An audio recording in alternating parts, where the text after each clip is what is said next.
Bonsoir à tous. Les sans-abri sans domicile fixe se comptent par centaines dans notre métropole et leur nombre ne cesse d'augmenter ces dernières années. Je pourrais vous parler du cas par exemple de Michel, qui est une personne de 40 ans qui a perdu son travail suite à un accident de la route, au cours duquel il a eu une jambe de coupée.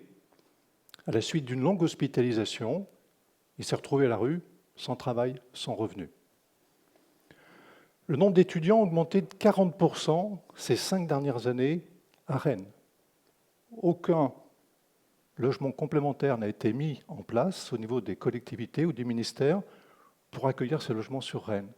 Et c'est le cas par exemple de Marie, qui est une étudiante en alternance, qui habite Brest, qui travaille 3 jours par semaine à Brest et qui vient faire ses études à Rennes 2 jours par semaine. Ces modestes de revenus ne lui permettent pas de se payer un logement, et elle va chez l'un, chez l'autre de ses amis étudiants pour dormir le soir, et parfois elle dort tout simplement dans sa voiture en absence de solution pour la nuit. Je voudrais également vous parler de Torniquet, que j'ai eu l'occasion d'accueillir. Torniquet est un jeune de 20 ans. Juste avant que nous l'accueillions, il a passé 3 années à la poterie, sous une tente, seul, dans l'humidité, le froid et l'insécurité, en espérant une régularisation de sa situation. Nous pourrions également parler de Anaïs. Anaïs est actuellement incarcérée à la prison de Rennes. Elle a 35 ans et après 18 ans d'incarcération, il lui est possible de sortir de prison. Elle est accompagnée par l'association FACE qui lui a trouvé un travail dans une grande entreprise de la métropole, un CDD, et ce travail lui est proposé sous réserve qu'elle ait un logement. J'aime autant vous dire que lorsqu'on est en prison, pour trouver un logement, ce n'est pas facile, et sans logement, elle n'aura pas de travail. Enfin, un dernier cas de figure, qui est un cas réel également que nous accompagnons actuellement, c'est le cas d'Alexis. Alexis a 40 ans, il est accompagné par une association d'insertion professionnelle qui s'appelle Tribord, qui nous l'a recommandé. Alexis travaille en CDD à temps partiel dans une des déchetteries de Rennes.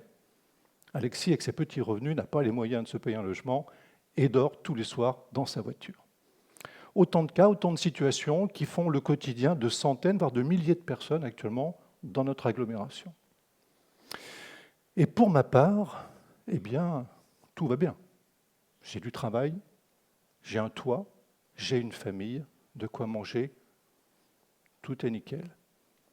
J'ai fait tout ce qu'on m'a dit de faire quand j'étais petit, j'ai bien travaillé à l'école, j'ai fait des études supérieures que j'ai pu poursuivre avec succès, j'ai intégré une grande banque, j'étais cadre dirigeant de banque, parfait. Et à 40 ans, j'ai créé mon entreprise. 3 grands-enfants, 5 petits-enfants, une vie merveilleuse. Et puis, les événements de la vie nous rattrapent. Il y a 2 ans, en août 2021 précisément, j'ai perdu mon épouse après 40 ans de vie commune à l'occasion d'une crise cardiaque de sa part, dans notre voiture, en 3 secondes. Aucun antécédent de sa part, ni familial, ni personnel. Un choc brutal. Pour elle, évidemment, pour la famille, pour les enfants et pour moi. Une moitié de votre corps qui disparaît. 40 ans de vie commune qui disparaissent. Les projets de vie pour la retraite, il n'y en a plus. Le néant, l'envie de mourir. Plus de projet de vie. J'ai survécu à cette épreuve par l'amour que m'ont donné mes enfants, mes proches, mes collaborateurs. Cet amour, j'ai souhaité le restituer, le renvoyer, le partager en m'engageant et en donnant du sens à ma vie, sens que je n'avais plus. C'est à ce moment-là que j'ai rencontré Pierre-Yves Loéac, un de mes clients dans mon activité de consultant financier, qui a créé il y a quelques années en arrière, précisément en janvier 2021, une association qui s'appelle les Bureaux du Cœur. Cette initiative, je l'ai trouvée superbe, et compte tenu des contacts que j'ai sur Rennes depuis de très nombreuses années, puisque j'y vis depuis 25 ans, de mon activité professionnelle qui me permet de côtoyer de très nombreux chefs d'entreprise dans plein de réseaux, le CJD, l'APM, Chambre de commerce, etc. Pour ceux qui sont dans le monde d'entreprise, ces réseaux sont nombreux sur Rennes. Je me suis dit que j'avais l'opportunité, d'une part, d'accueillir du monde chez moi, sortir des gens qui étaient à la rue, mais également de faire du prosélytisme et de chercher à multiplier et faire naître un réseau d'entreprises sur Rennes pour accueillir un nombre significatif de sans-abri. Je me suis donc engagé à ses côtés. Le potentiel sur Rennes est fantastique. On dénombre environ 20 000 entreprises sur notre agglomération. Des centaines de milliers de mètres carrés de bureaux inoccupés en soirée, les week-ends et pendant les congés. Un potentiel énorme. Les bureaux du cœur, c'est quoi précisément? C'est une association dont l'objectif est de proposer gratuitement à des personnes qui sont à la rue ou en mal logement un toit le soir, les week-ends, gratuitement, dans des locaux qui sont inoccupés, qui sont chauffés, qui sont en sécurité, à des personnes seules, majeures, sans addiction, sans animaux, avec un projet d'insertion ou de réinsertion professionnelle. Ces personnes doivent être accompagnées par des associations partenaires ou des organismes partenaires qui les valident dans un comportement qui paraît cohérent, sérieux, avec un vrai projet, une vraie envie de s'en sortir et un respect des locaux qu'on va mettre à leur disposition. Les associations partenaires sont très nombreuses, elles se comptent par dizaines. On y dénombre la Croix-Rouge, le Secours catholique, les Restos du Cœur, le Crous. Vous y trouvez également Pôle emploi, le CCAS, le Centre pénitentiaire de Rennes, un nombre incalculable d'associations qui, de près ou de loin, œuvrent à l'insertion des gens qui sont à la rue ou démunis. Nos locaux, nous les mettons en disposition pendant une période de 3 mois minimum, renouvelable une fois, donc potentiellement 6 mois. 6 mois pendant lesquels ces personnes vont se trouver non seulement avec une logique de sécurité, plus de problème d'humidité, plus de problème d'insécurité quand vous êtes dans votre voiture ou sous un porche et que vous dormez seul la nuit dans le froid, l'humidité, pas facile d'aller bosser ou d'étudier le lendemain. Elles ont l'occasion de se reconstruire, de se poser, de dormir, de manger chaud. Nous avons des cuisines, parfois des douches que nous mettons en disposition des personnes que nous accueillons, mais nous offrons beaucoup plus que tout ça. Nous offrons surtout l'occasion d'une humanité et d'une reconnaissance d'être humain, digne. Autrement dit, les personnes que nous accueillons, nous proposons à ces personnes, si elles le souhaitent, de partager un petit café de temps en temps, le matin ou le soir avec eux, de partager un repas le midi ou le soir, de se préoccuper de leur sort. Tu en es où de ton projet d'insertion ou de réinsertion? Est-ce qu'on peut te faire une photocopie, un CV? Est-ce que tu cherches des contacts dans le monde professionnel? Comment peut-on t'aider?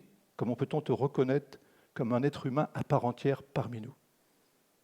Cette humanité est tout aussi importante que le toit, la sécurité qu'on donne à ces personnes dans notre esprit. L'Association des bureaux du cœur compte aujourd'hui une vingtaine de délégations en France, dans les principales villes de notre métropole. Une centaine de bénévoles et une centaine d'entreprises qui ont rejoint l'association en 2 ans et demi pour offrir un toit à ces sans-abri.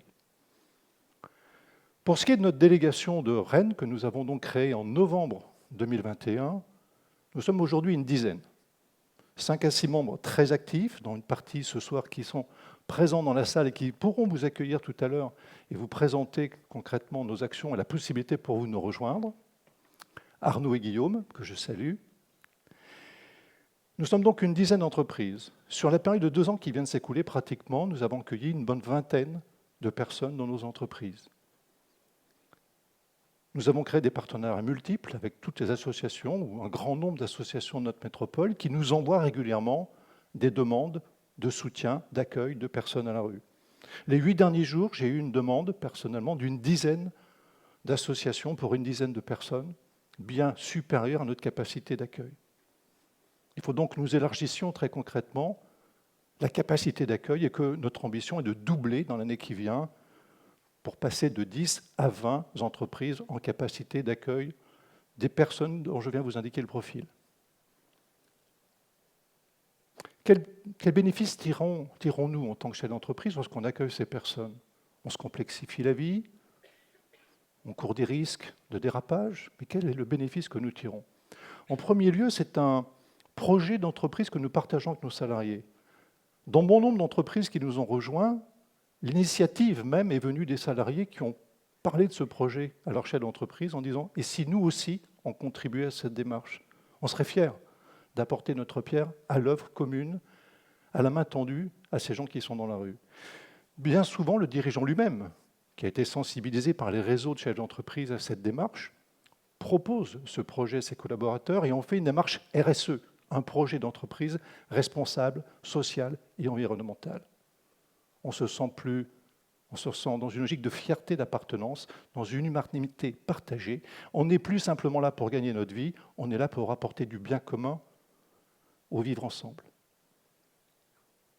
Quels bénéfices tirent les personnes que nous accueillons de cette proposition? En premier lieu, je vous l'ai dit, une sécurité, du temps, mais également un sentiment d'appartenance à une humanité. Pour les personnes que j'ai reçues, j'en ai reçu 4 en 18 mois, 19 mois, j'ai eu l'occasion, plusieurs d'entre elles, de les accueillir à la maison pour partager des repas avec mes enfants. J'apprécie que mes enfants puissent partager et connaître cette portion, ce pan de vie de notre réalité humaine. Qu'on ne reste pas simplement entre bourgeois bien nantis, au chaud, dans nos belles maisons, en mangeant un petit repas bien préparé au chaud. C'est intéressant de découvrir finalement le parcours de ces gens-là et tout ce qu'ils ont à partager avec nous. Torniquet, par exemple, qui vient de Géorgie, qui a 20 ans, 3 ans, encore une fois, sous tente avant de faire 6 mois chez nous. Torniquet, qui est géorgien, parle le russe, a appris le chinois et apprend le français qu'il parle assez bien. Quand il nous parle de sa vision de la guerre en Ukraine, il a une vision très différente de la nôtre, c'est intéressant. Et son parcours de vie, sa façon d'envisager sa vie, nous enrichit bien évidemment dans les échanges qu'on peut avoir avec lui. Et il enrichit mes enfants, il enrichit mes collaborateurs. Et quand il est reçu chez nous, Torniquet, il n'est plus tout seul à la rue ou sous sa tente. La deuxième personne que j'ai accueillie, qui s'appelait Djouma, a partagé Noël chez nous et il a eu son cadeau au pied du sapin. Je n'imaginais pas que nous puissions en famille, nous, partageant cette belle fête de Noël avec le petit Jésus dans la crèche, avec un sans-abri chez moi dans son bureau tout seul. Voilà. C'est un toit sur la tête de ces personnes, mais c'est aussi de l'humanité. Et ça, elles le reconnaissent bien et elles l'apprécient. Et ce temps qu'il leur a donné de 3 à 6 mois leur permet de ne pas se poser la question le matin « Où je vais être ce soir ? Est-ce que je serai en sécurité ? Est-ce qu'on va me voler mes affaires ? Comment aller chercher au secours catholique tel sac, tel élément dont j'ai besoin que je ne peux pas mettre sous tente parce qu'on va me le voler ?» Donc c'est de réunir l'ensemble des éléments nécessaires à une vie convenable en un lieu sécure, dans un placard qu'on met à leur disposition. C'est être lavé, sentir propre, c'est manger chaud. Ça, c'est tout à fait essentiel, évidemment, pour ces personnes. C'est une télé, c'est de l'Internet, c'est parfois, en ce qui nous concerne, lorsqu'ils n'ont pas de téléphone, un prêt de téléphone de notre flotte de véhicules de l'entreprise que nous leur prêtons très volontiers quand ils n'ont pas de moyens de communication pour s'insérer dans notre société. Ça, c'est leur bénéfice. Et pour conclure, quel bénéfice je tire de cette expérience, de cette démarche ? En premier lieu, ça a été une façon pour moi de renaître. À un moment donné de ma vie, vous l'avez compris, où j'étais en perte de sens. Pourquoi je me lève le matin ? Mes enfants étaient grands, je n'avais plus de conjointe, et je me retrouvais seul à la maison. Pourquoi se lever le matin ? À quoi on sert ? Lorsqu'on a 61 ans, comme je l'avais à ce moment-là, que sa carrière professionnelle est faite, et que quand on se retourne, on dit « Ok, ça c'est fait, et maintenant, c'est quoi ?» Ce projet a été pour moi l'occasion de renaître et de me lever le matin avec du sens à donner à ma vie, en plus de mon activité professionnelle que je continue d'avoir fort heureusement. C'est un plaisir quotidien de partager avec les gens qu'on accueille et les chefs d'entreprise qui partagent avec moi ce projet, de partager cet univers, de partager avec les associations que nous avons découvert un monde de solidarité que je n'imaginais pas, extrêmement riche. De côtoyer le monde institutionnel, la région, le département, la préfecture, Rennes Métropole, pour voir avec eux ce qui peut être fait en insérant notre démarche sur tout un tas de dispositifs déjà existants. Ce n'est pas réinventer, c'est juste s'insérer et compléter en apportant notre petite pierre à l'édifice humain. Pour finir, je dirais que ce que j'ai aussi découvert, c'est que faire du bien fait du bien.